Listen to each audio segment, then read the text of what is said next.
warahmatullahi wabarakatuh. Halo everyone, nama saya Nurmalitul Besi. Saya adalah mahasiswa dari Universitas Khairun, program studi pendidikan bahasa Inggris semester 1. Video ini tahun 2045. Apa yang dimaksud dengan generasi dan generasi emas di tahun 2045? Ya, jadi mari kita bahas apa itu generasi. Generasi merupakan sekelompok orang yang memenuhi waktu hidup yang sama, yaitu suatu konstruksi sosial dan aman. Dari dalamnya terdapat sekelompok orang yang memiliki umur dan pengalaman historis yang sama.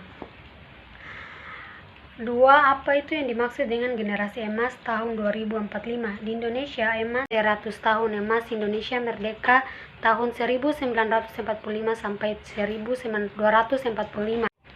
Emas tahun 2045. Indonesia pada tahun 2045 adalah suatu upaya membangun generasi emas yang dimana adanya sebuah konsep penerapan untuk menyiapkan suatu generasi penerus bangsa. Di tahun 2045 Indonesia akan mengalami 10 perubahan total, salah satunya yaitu perubahan pendidikan, di mana jumlah penduduk dunia perkiraan mencapai hampir 10 miliar. Jadi kita sebagai generasi emas, pendidikan yang akan diciptakan pada tahun tersebut yaitu salah satunya pendidikan sains. Kenapa pendidikan sains? Karena pendidikan sains itu berperan penting untuk meningkatkan mutu pendidikan, terutama dalam menghasilkan peserta didik yang berkualitas, yang mempunyai pemikiran yang kritis dan ilmiah dalam menghadapi isu di masyarakat. Perkembangan sains juga dapat menyesuaikan dengan era teknologi informasi yang berkaitan dengan dunia pendidikan pada tahun 2045, sehingga bisa menciptakan kecerdasan bangsa dengan peningkatan lulusan sains dan teknologi semakin pesat. Yaitu pendidikan Pancasila. Di Indonesia ini merupakan negara yang berdasarkan Pancasila. Maka dari itu kita menciptakan pendidikan Pancasila. Kenapa pendidikan Pancasila?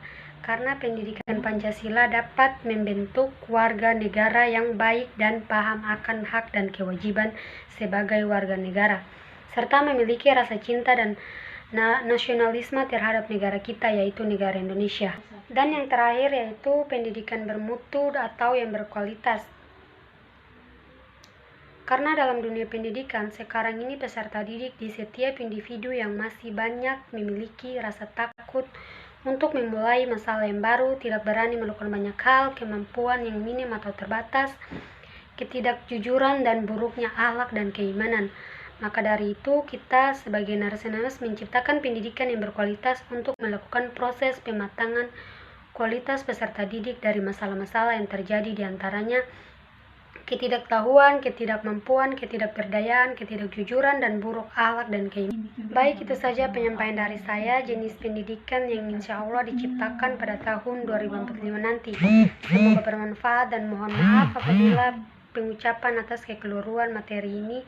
Mohon maaf sebesar-besarnya karena kekurangan itu datangnya dari kita dan yang kesempurnaan itu hanya milik Allah Subhanahu wa taala. Terima kasih.